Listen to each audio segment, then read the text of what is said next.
Well, good morning. It's just after 9 a.m. on this Friday, March 20th, and this is 7 News Now, the quickest way to get the news that you need. And it's time to check in with Max Logano, who's going to give us the forecast we need to kick things off for the first day of spring and what should be an incredible weekend, Max. Oh, it's looking like a beautiful weekend, Rob. Definitely a very spring-like weekend as we kick off spring, but it is a bit foggy. Well, more than a bit foggy in DeRidder. Still some locally dense fog out there, 58 degrees. A much nicer picture into South Lake Charles, so as we continue to go throughout the morning, we'll eventually get that fog we have to lift.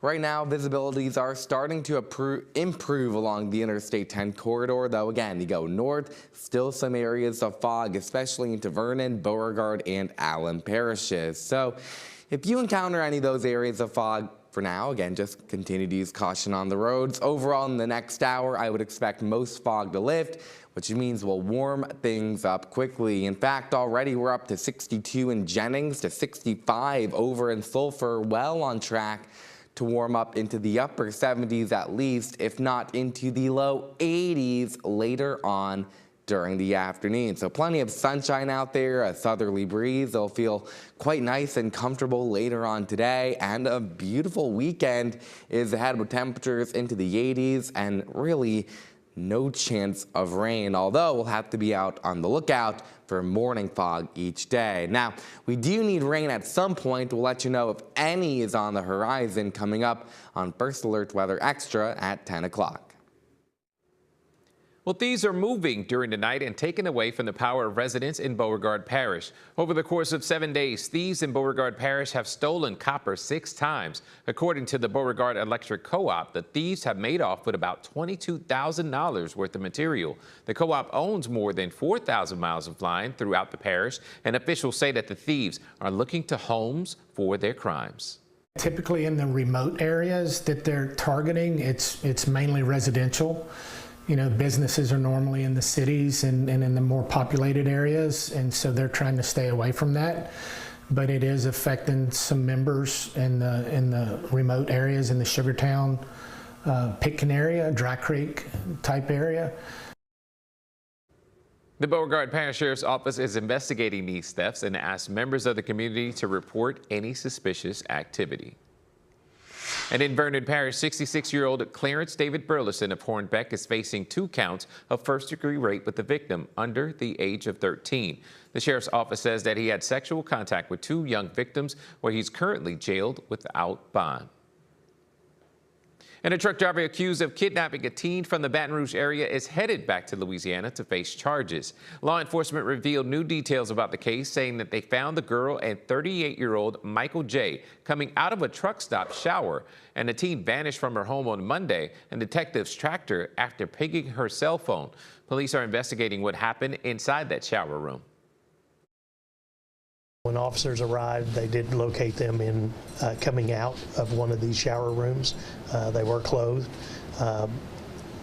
It is under investigation what occurred in the shower room and whether anything at all occurred in the shower room. But certainly that's being investigated. Normally that doesn't happen. If it's 2 people, they buy 2 separate showers. And so when I seen that, it raised some concerns because she looked young. So I was like, that looks a little odd right there. I don't, you know what I'm saying? So as soon as the police came, I knew right then and there that my gut feeling was right. Jay faces charges of kidnapping, child endangerment, and contributing to the delinquency of a minor. And let's take you out to Barcelona this morning, where authorities say that they've recovered the body of a University of Alabama student who went missing earlier this week. Jimmy Gracie's body was recovered in the waters off the coast of a nearby beach, and he was last seen outside of a nightclub around 3 a.m. on Tuesday, but later got separated from his group. Investigators don't believe foul play was involved, but his disappearance and death raise questions about what happened that night.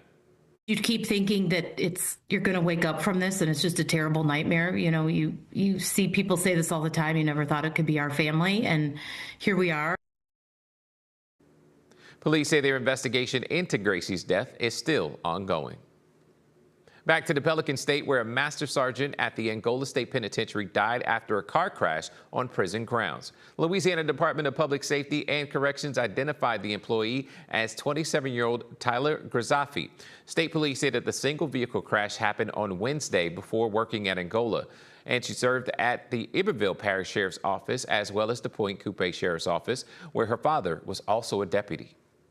And Iran's attacks on neighboring countries affect natural gas facilities, including a key liquefied natural gas plant in Qatar. Iran has stepped up attacks on oil and gas facilities around the Persian Gulf, forcing the cost of natural gas to rise. With LNG suppliers being bombed in the Middle East, Louisiana's LNG industry could become more valuable to the world. Louisiana has been one of the leading exporters of LNG now for many years. U.S. LNG exports, Louisiana's exports are going to fill a need that, quite frankly, Europe and other countries, on the other side of the world need right now. And Tommy Fauché, president of the Louisiana Mid-Continent Oil and Gas Association, or LA-MOGA, says that there needs to be policies that result in enough skilled and trained workers for Louisiana's oil and gas industry for years to come. And you know the drill. As the heat cranks up outside, typically your power bill does as well. Entergy Louisiana says that new programs will help some customers save some money while helping reduce the strain on the state's power grid. There are 3 new demand response programs where Entergy will pay customers to voluntarily lower or shift their power usage during periods of high demand. For example, you could earn money by charging your electric vehicle at different times of the day, or even connecting your smart thermostat to an Entergy hub, which will notify you when it's time to lower your usage. If you're a customer who is opted in, then your thermostat will automatically be adjusted. So in that moment when the signal is sent, your thermostat will be adjusted just a few degrees for a short period of time, just a couple of hours. And then once that period of time is over, you can change your temperature back to the temperature that you like.